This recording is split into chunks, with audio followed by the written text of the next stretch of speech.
அன்பு சகோதரர் சிம்பு அவர்கள் இன்று வந்துவிட்டாரே, இங்கும் ஒரு மணி நேரம் பேசி விடுவாரோ? பேசிய பிறகு இருக்கின்ற ஒரு இரண்டு குறிப்புகளும் சென்றுவிடும் என்று நினைத்துக் கொண்டிருந்தேன். ஆக இந்த வேட்பாளர் அறிக்கை கூட்டம் நடந்து கொண்டிருக்கிற சூழ்நிலையிலே கே கழகத்தில் மற்றொரு கூட்டம். இதுதான் நான் சொன்னேன், இந்த நடிகர் சங்கம் இதன் பிறகு நிச்சயமாக ஒற்றுமையாக இருக்காது, அது தெல்ல தெளிவாகிவிட்டது என்பது உறுதி. அது நம்பிக்கை எனக்கு உறுதியா இருக்கு. ஒரு பத்திரிகையாளர் கேட்டார், என்னங்க ஒரு பொறுப்பான பதவியில் இருந்து இந்த நடிகர் சங்கம் மீண்டும் ஒற்றுமையாக இருக்காது என்று சொல்கிறீர்களே என்று கேட்டார். நான் நடக்கின்றது எல்லாம் பார்க்கும்போது, இந்த அவதூறுகளை அள்ளி வீசும் போது, குறைபாடுகள் எடுத்து சொல்லும் போது, எந்த ஒரு ஆதாரம் இல்லாமல் பேசும்போது எனக்கு வலிக்கிறது என்று சொல்கின்றேன். ஆக நிச்சயமாக என் மனைவி சொன்னது போல என்ன சொல்றதுன்னா, நிறைய உழைச்சாச்சு, உழைச்சதுக்கு ஒரு மரியாதை இல்லைன்னு இது எப்படி இது ஒன்றா இருக்க முடியும்? அண்ணன் சொன்னாங்க விஜயகுமார் நான் பேசும்போது, நாட்டாம அப்படின்னு. இந்த நாட்டாம படம் நடிச்சு ஓவரா நாட்டாம பஞ்சாயத்து பஞ்சாயத்து பஞ்சாயத்து மட்டும்தான் நடிகை. ஆக 15 நிமிடம் அல்லது 20 நிமிடம் தான் பேசணும். படமே 8 மணி ஆயிடுச்சு, பேச முடியாது. Friends, Romans and countrymen, lend me your ears. I come to praise Caesar, not to praise him. The evil that men do lives after them, but the good is oft written in the bones. So let it be with Caesar. இது Julius Caesar, Shakespeare Julius Caesar Mark Antony பேசிய பேச்சு. அந்த mark Antony பேசிய பேச்சுக்கும் இதற்கும் என்ன சம்பந்தம், இந்த விழாவுக்கு என்ன சம்பந்தம் என்று நீங்கள் நினைக்கலாம். மார்க் ஆந்தனி ஜூலியஸ் சீசர் நண்பர். ஜூலியஸ் சீசர் சிறந்த ஒரு போர் வீரர். வெற்றிகளை குவித்து ரோமாபுரியை ஒரு சிறந்த நாடாக உருவாக்க வேண்டும் என்று பல தோல்விகளை சந்தித்திருந்தாலும் பல வெற்றிகளை குவித்து அந்த ரோமாபுரியை உலக வரைபடத்திலே மிகப்பெரிய நாடாக உருவாக்க வேண்டும் என்ற ஒரு மிகப்பெரிய தலைவர் ஜூலியஸ் சீசர். அந்த ஜூலியஸ் சீசரை அவர்களுடன் இருந்தவர்கள் எல்லாம் சேர்ந்து கொலை செய்கிறார்கள் சபையிலே. அவர் கடைசியா குத்தவர் வந்து புரூட்டஸ். சாகும்போது சொல்கிறார், you too Brutus then fall Caesar என்று சொல்கிறார் ஜூலியஸ் சீசர். அது முடிந்த பிறகு அந்த கொலை செய்யப்பட்ட பிறகு அவரை புதைப்பதற்கு கூட ஏனென்றால் பேராசைக்காரன், ஊழல் பேர்வழி, சுயநலவாதி என்று அவர் பட்டம் சூட்டி விட்டனர், புரூட்டஸ் உட்பட இருந்த அனைவரும். ஆகவே இன்று நான் பாண்டவனை புரூட்டஸ் என்று நான் சொல்லவில்லை, தவறாக எண்ணிக்கொள்ளக்கூடாது.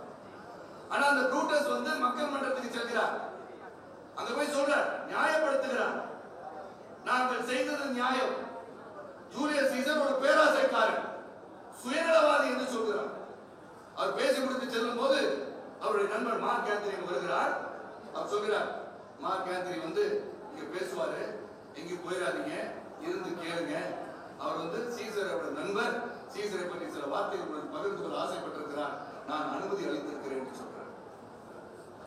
அதன் பிறகு வந்து பேச ஆரம்பித்துதான், ஃப்ரெண்ட்ஸ், சகோதரர்களே, நண்பர்களே, ரோமாபுரி மக்களே, நான் இங்கு சீசரை அடக்கம் செய்ய வந்திருக்கின்றேன், அவரை வாழ்த்தி பேச வரவில்லை. The good is oft written in the bones என்று சொல்கிறார். I come to bury Caesar, not to praise him. அவரை வாழ்த்த வரவில்லை. The evil that men do lives after them. நீங்கள் செய்கின்ற ஒவ்வொரு குற்றமும் குற்றச் செயலும் நீங்கள் மறைந்து பின்னும் உங்களை துத்திக் கொண்டிருக்கும். ஆனால் நீங்கள் செய்த நல்லவைகள் உங்கள் எலும்போடு இணைந்திருக்கும் என்று பேச தூங்குகிறான் மார்க் ஆந்தனி. அதான் நான் சொன்னேன், ஆங்கிலத்தில் பேசினார். அவர் பேசும்போது ஒவ்வொரு இடத்திலும் செய்த துரோகத்தை பற்றி பேசுகிறார். ஆனா அவங்க நல்லவனே சொல்லி கடைசி என்னாச்சுன்னா, புரூட்டஸ் உட்பட அனைவரையும் அந்த மக்கள் ஒரு புரட்சி மூலமாக அந்த மக்கள் அவரை வெட்டி சாய்க்கிறார்கள். Mark Anthony தலைவனாகிறார். அதுக்கு எதுக்கு சம்பந்தம் இல்லாட்டியும் அவர் சொல்லும் போது கேட்கிறார், ஜூலியஸ் சீசர் உங்களுக்காக என்ன விட்டு சென்றிருக்கிறார் தெரியுமா என்று கேட்கிறார்.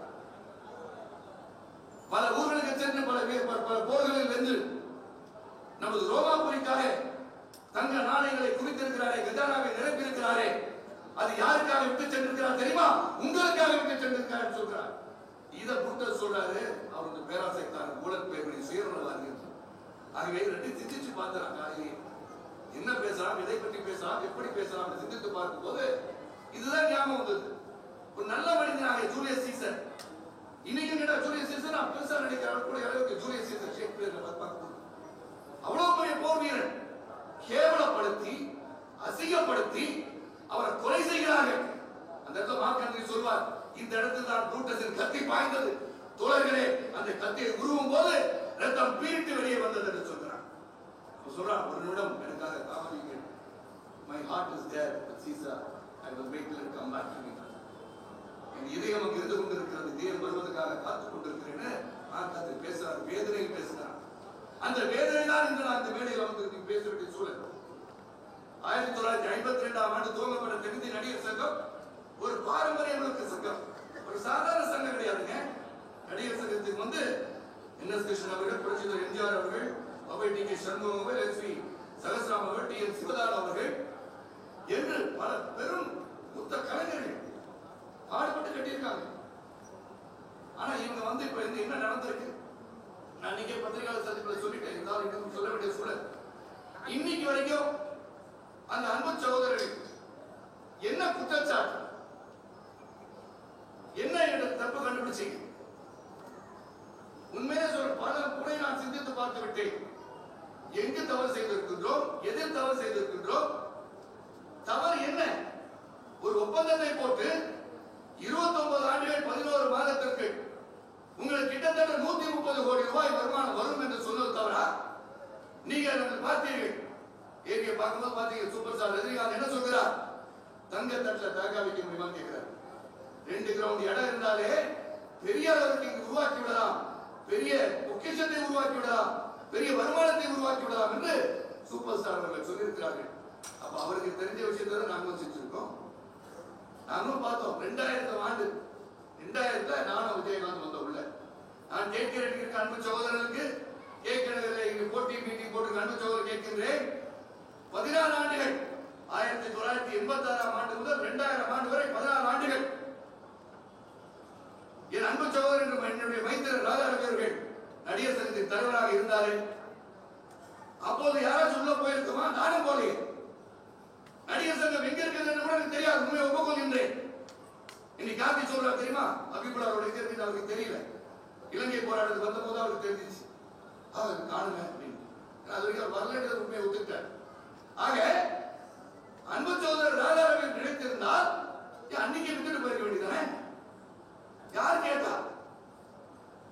அவர் இளைஞருக்கு வழிவிடவில்லை என்று சொல்கிறீர்களே, என்ன மாதிரி இளைஞர் விஜயகாந்த் போல இளைஞர் அழைத்து வந்தார். இளைஞர் சொன்ன சரத்குமார் 25 வயசு தான் ஆகுது சொல்றேன். அப்ப ஒரு பொறுப்பு இருப்பவர் அந்த பொறுப்பை தானே அனுபவிக்க வேண்டும் என்று நினைத்திருந்தால் அன்று ராதாரவி என்னையும் விஜயகாந்தையும் அழைத்து வந்திருக்க மாட்டார். அது அழைத்து வந்தது மட்டுமல்லங்க, பொறுப்புல இல்லாதீங்க, ஒரு கமிட்டி உறுப்பினராக இருந்தாங்க. சிந்திச்சு பாருங்க சகோதர சகோதரி, கமிட்டி உறுப்பினரா? தலைவன் ஒரு கமிட்டி உறுப்பினர் தன்னைத்தானே தாழ்த்திக் கொண்டு இந்த சங்கத்துக்கு ஒரு முடிவாக வர வேண்டும் என்று ஒரு தலைவனும் செயலாளி வந்து சேர்க்கிறார். அதுதான் சுயநலமா? ஆனா அவங்க சொல்றாங்க சுயநலம். அங்குதான் மார்க் ஆண்டனி ஜூலியஸ் சீசரோட ஸ்பீக்கர் மைண்ட். அப்ப சுயநலவாதின்னு நீங்க சொல்லுவீங்க, ரவிய கேட்டா அவங்க சொந்தக்காரங்கன்னு சொல்லுவீங்க. நீங்க தான் சொந்தக்காரங்க. சிவகுமார் வந்து கார்த்தியோட சொந்தக்காரர், அவங்க அப்பா, அவங்க மகன். சத்யராஜ் அவருக்கு மாமா முறை. நீங்க சொந்தம், நாங்க வந்து சொந்தம் சொல்லிக்க கூடாது. எனக்கு புரியல, அவங்கள பத்தி நான் பேச வேண்டாம் நினைக்கிறேன். நான் பேசிட்டேன், பேச வேண்டாம் ஆசைப்படல, டைம் அதிகமாயிடுச்சு. அப்ப அந்த 14 ஆண்டுகள் இருந்தாரு. அப்ப என்னை போன்றவர் கூட கேள்வி கேட்கவில்லை. நான் நிறைய கேள்வி கேட்கணும்னு ஆசைப்படுவேன், நானே கேட்கல, அதுக்குள்ள என்ன நடக்குன்னு தெரியாது. ஆனா ரவி அங்க இப்ப எலக்ட்ரிசிட்டி பில் கட்ட முடியல, அங்க ஒரு பிரச்சனை, கார்பரேஷன் டாக்ஸ் பிரச்சனை, என்ன பண்றேன்னு சொல்லி கேட்கும் போது சத்யராஜ் அவர்கள் உதவி இருக்கிறார்கள், நான் உதவி இருக்கின்றேன், அன்பு சகோதரர் விஜயகாந்த் அவர்கள் உதவி இருக்கிறார்கள்.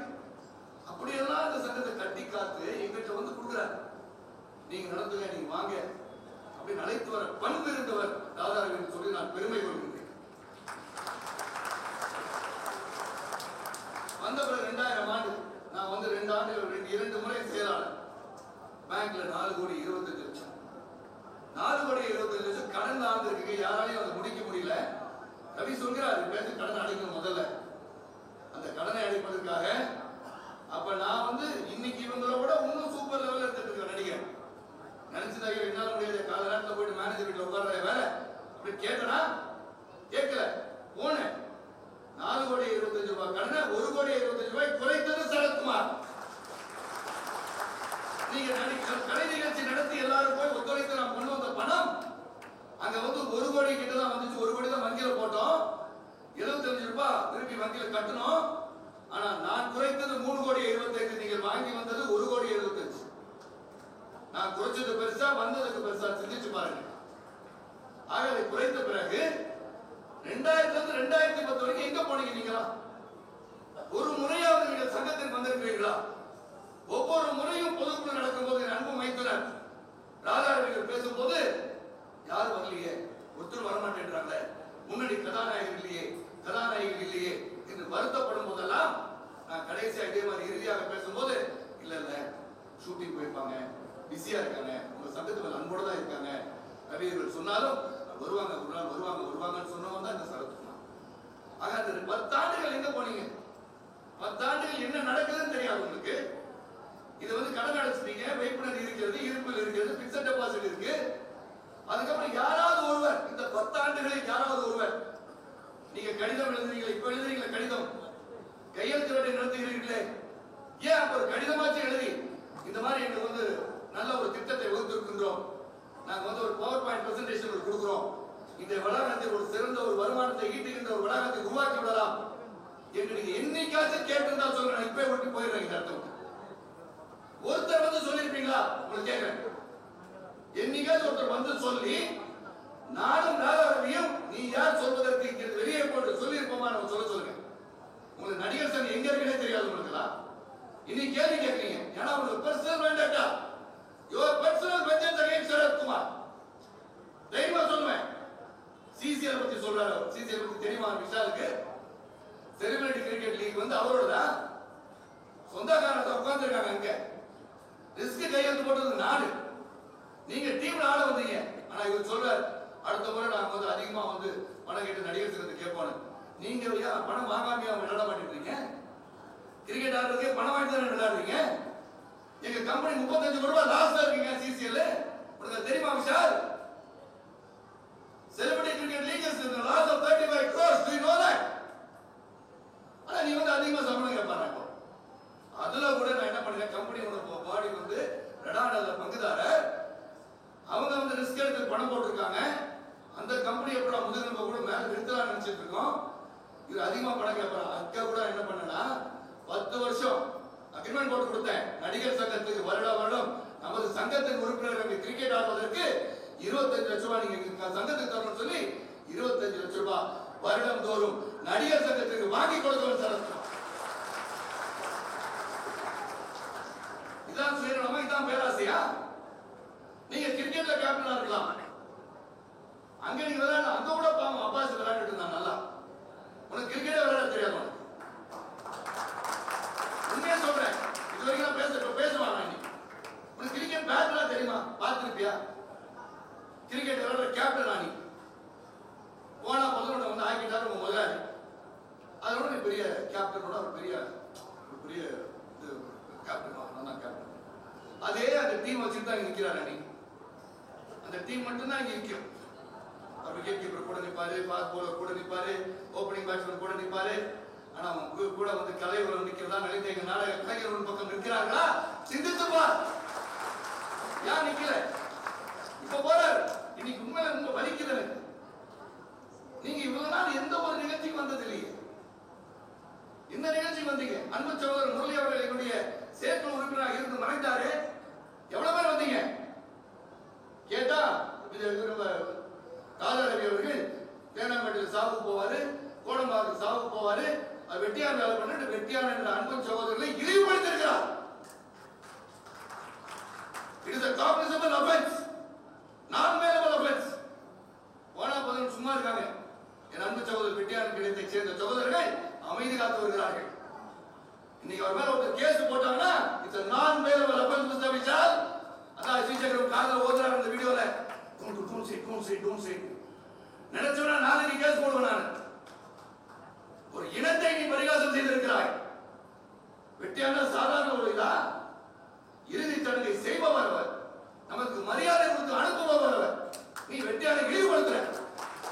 நீ ஒரு மனிதனா? கடைசியில் இறுதியாக போய் நீ பார்த்துதான் தெரியும். இதே நடிகர் திலகம் அவரை என் கையால தூக்கி வச்சிருக்கேன். கே பாலச்சந்தர் முன்மொழிந்திருக்கிறாரே, நாசர் அவர்களுக்கு முன்மொழிந்திருக்கிறாரே, அன்பு சகோதரர் கமலாசன் அவர்கள்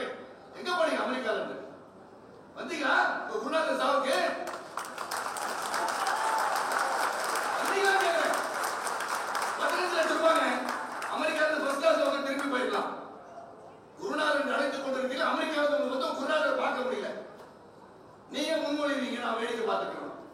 கேட்டா கமலஹாசனை திட்டுவதற்கு, கமலஹாசனை பற்றி பேசுவதற்கு அருகதை யார் சொல்றா? கார்த்திக். உங்களுக்கு என்ன அறிவு இருக்கு? You have any experience? Can you match the experience of Sarath Kumar?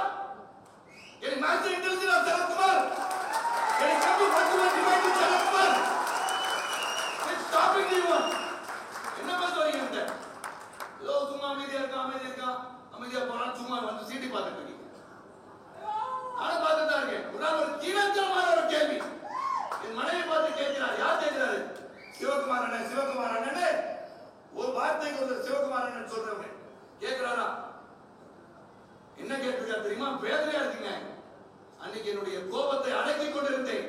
என் மனைவியை பார்த்து கேட்கிறாரு, ஏமா உன் கணவன் வந்து படம்லாம் எடுத்து உன் சொத்தெல்லாம் அழிச்சுட்டாராமே கேட்கிற கேள்வி.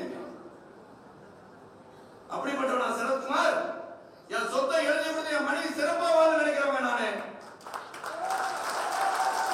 ஒரு பைசா என் சொந்தமாக நல்லா இருக்கணும், உறவுகள் நல்லா இருக்கணும், நண்பர்கள் நல்லா இருக்கணும்.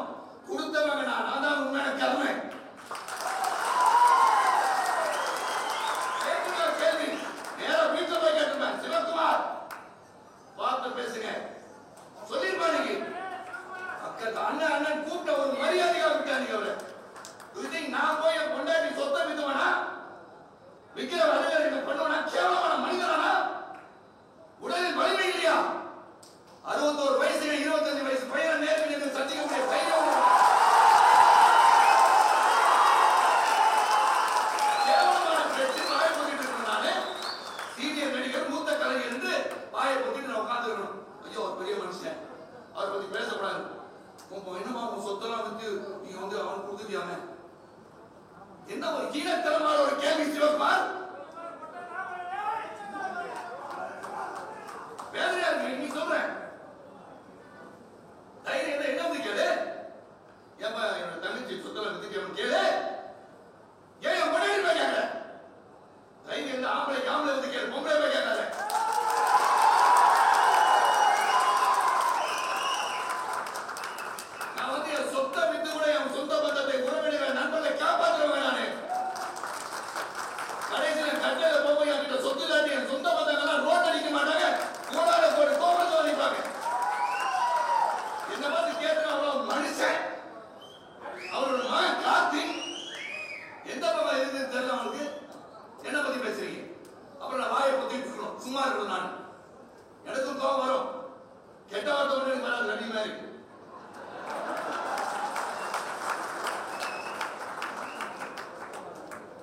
அதுக்கப்புறம் கார்த்தியோட சொல்வார், ஐயோ அது எங்க போச்சுன்னு தெரியல, நான் வந்தேன் இலங்கை போராட்டத்துக்கு வந்தேன், திடீர்னு காணாம போச்சு இந்த பில்டிங்.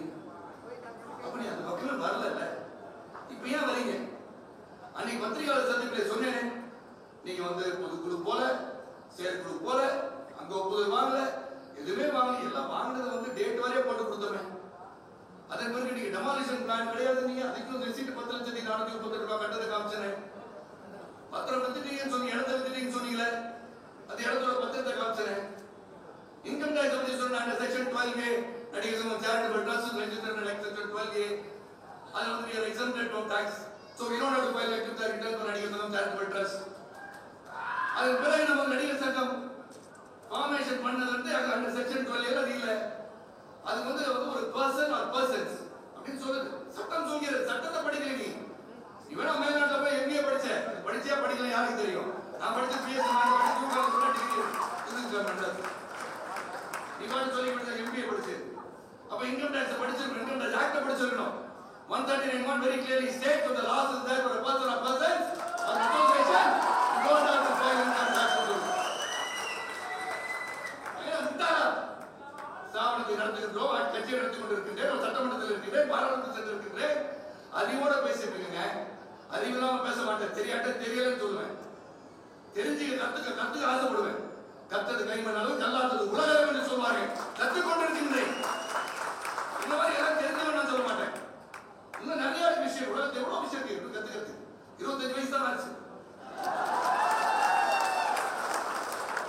25 வயசு தான் ஆச்சு இருக்கு. மாற்றம் வேணும், மாற்றம். வயசு கண்ணு சேரன் சொல்கிறார், வயது 26 ஆகி கொடுக்குது.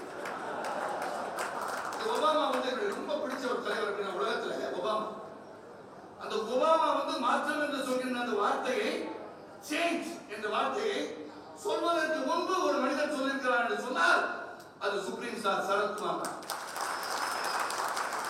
I brought the name change. மாற்றம் என்று நான் கொண்டு வந்தேன். Great lover of Obama.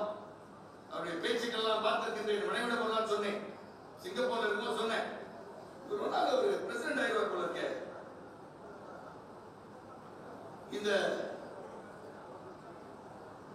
இவர் ஒரு கருப்பராக இருக்கிறார், எப்படி பிரசிடென்ட் ஆவாரு அப்படின்னு கேட்டாங்க. நான் சொன்னேன், இவர் உள்ளத்தில் அடித்தளத்திலிருந்து பேசிக் கொண்டிருக்கிறார், அது நிச்சயமாக பிரசிடென்ட் ஆவார்னு சொன்னேன். எதுக்கு சொன்னா, அவர் மாற்றத்தை பற்றி பேசுகிறார். அவர் அமெரிக்காவில் ஒரு மாற்றத்தை கொண்டு வர வேண்டும், எக்கனாமிக் ரிஃபார்ம்ஸ் பற்றி பேச, பொருளாதார சீரமைப்பை பற்றி பேசுகிறார். அவர் பேசுறார், இவங்க மாற்றம்ன்றாங்க. மாற்றம்னா என்ன? மாற்றம் ஏதாச்சும் புதுசா இருக்கும். நீங்க என்ன மாற்றத்தை கொண்டு வருவீங்க? இது வரைக்கும் சொல்லியிருக்காங்க, யோசனை பண்ணி பாருங்க. ஒரு மாற்றம் வரல. அந்த மாற்றம் என்று சொன்னால், நீங்க பழைய வீட்டில் இருப்பீங்க, பழைய வீடு இடிஞ்சு விழுந்த பிறகு, அப்புறம் ஹாஸ்பிட்டல் 4 பேர் தூக்கிட்டு போன பிறகு அப்புறம் நீங்க கட்டுவீங்களா? புதிதாக கட்டுவதாக மாற்றம். பழமையிலிருந்து புதுமையாவது மாற்றம். பழசாவே இருக்கிற பேர் மாற்றம் கிடையாது. ஆனா நல்ல ஒரு செயல்பாடு உள்ள நல்ல ஒரு செயல் வீரராக பயணித்துக் கொண்டிருக்கின்றோம். இந்த நடிகர் சங்கம் மீண்டும் கடலில் ஆழ்ந்து விடக்கூடாது எண்ணத்திலே நாங்க சிறப்பா செயல்பட்டு ஒரு ஒப்பந்தத்தை போட்டிருக்கோம். நீங்க கேள்வி எப்படி கேட்டீங்க? முதல்ல நேரடியாக சந்தித்து கேட்டீர்களா? இல்ல எங்க அக்கா சொல்லி கூப்பிட்டு இருக்கீங்களே, மனைவியை பல முறை விருந்துக்கு சென்றிருக்கிறாரே, வீட்டுக்கு கேட்டீங்களா? அண்ணன் பார்க்கணும், அண்ணன் பேசணும். இன்னைக்காவது கேள்வி கேட்டீங்களா? நீங்க கேட்க வந்த கேள்வி எங்க போறீங்க? நேரா மீடியா போறீங்க. சேட்டா போர்ப்படி தூக்குகிறோம் என்று எங்க செல்கிறீர்கள்? வீட்டுல இருக்க அழுக்கு துணிங்க வெளியே கழுவு துவைக்க கூடாதுன்னு சொல்லுவாங்க. Don't wash dirty linens outside சொன்ன மாதிரி உங்க துணியை எடுத்து வெளியே போய் துவைக்கிறீங்க. என்னத்துக்கு? இங்க எங்களை கேட்டு நான் வேண்டாம்னு சொன்னா, கேள்வி கேட்க உரிமை இல்லை என்று சொன்னீங்கன்னா சொல்லலீங்க. நான் ஒன்றும் நீங்க கேட்கவே இல்லைங்க. என்ன ஒப்பந்தம் என்னன்னு கேட்கல. ஆனா உங்களுக்கு பூச்சிமொழிகள் மீது நம்பிக்கை இருக்கிறது. ஆனால் சரத்குமார் 33 ஆண்டு காலம் இங்கு இருந்து கொண்டிருப்பதற்கு உங்களுக்கு நம்பிக்கை கிடையாது. என்ன கேள்வி கேட்கவும் இல்லை. ஆனா இப்ப தேர்தல் அறிக்கையில் சொல்றீங்க, பூச்சிமொழிகள் கேஸ வாபஸ் வாங்கினா நாங்க ஒப்பந்தத்தை ரத்து செஞ்சிருவோம். அப்ப பூச்சிமொழிகளை கட்டுப்படுத்தி வைத்து கேஸ போட சொன்னது நீங்க, கட்டணம் கட்டாமல் இருக்கிறது காரணம் நீங்க. நீங்க வாக்காளர் செஞ்சு வாக்கு கேட்க வருவீங்க. சிந்திச்சு பார்க்கணும் அன்பு சகோதர சகோதரிகளை. என்ன குற்றம்? உங்க இதுதான் என்ன? என்ன சொல்ல வரீங்க? உங்க நோக்கம் என்ன? உங்க நோக்கம் ரவி அவர்கள் கெட்ட வார்த்தை திட்டிவிட்டது ஒரு நோக்கமா? அதாவது ஒரு நோக்கம் ஒரு கெட்ட வார்த்தையை திட்டாரு, அதனால என்ன தகாத வார்த்தையை திட்டாரு என்று சொன்னால் அது சங்கத்தை உடைப்பதற்கு காரணமா? நான் கேட்கிறேன். உங்களை திட்டாரு நேரம் போய் கேளுங்க. நான் நீங்க சொல்ல வேண்டிய ரவி என்ன திட்டாரு நேரம் வீட்டுல போய் கேட்க, வீட்டு மாதிரி பேசுங்க கேட்பேன். அந்த தைரியம் உங்களுக்கு கிடையாது. அது நோக்கம் அல்ல. நாங்க சங்கத்தை என்ன பண்ணுவோம்? இந்த ஒப்பந்தத்தை நான் சொன்னேன், சொன்னாங்க பேசிட்டு இருந்தேன். இப்ப சொன்னேன், இந்த ஒப்பந்தத்தை நாங்கள் படித்து பார்த்தோம். அந்த 5வது கிளாஸ் கொஞ்சம் நல்லா இல்லையே, சிறப்பா இல்லையே. புதுட்டாங்க புதுக்குழுல. இது 7வது கொஞ்சம் ஸ்ட்ராங்கா இருந்துக்கலாமே. அப்படியாச்சும் என்ன பேசுனீங்களா? உதவியாச்சும் பண்ண வந்தீங்களா? கூட ஏதாச்சும் சொல்ல வந்தீங்களா? எதுவுமே சொல்லாம இந்த ஒப்பந்தத்தை ரத்து செய்ய எதுக்கு ரத்து செய்யணும் காரணத்தை இதுவரை சொல்லி இருக்கிறார்களா? சொல்லல. ஆனா மொத்தம் பொதுவா வாய்ப்பு வந்ததெல்லாம் சொல்றது. எனக்கு ஒரு பாரம்பரியம் இருக்கு, பெரிய பாரம்பரியம் தான். சைக்கிள போய் பேப்பர்ல போட்டு 500 ரூபாய் சம்பளத்தை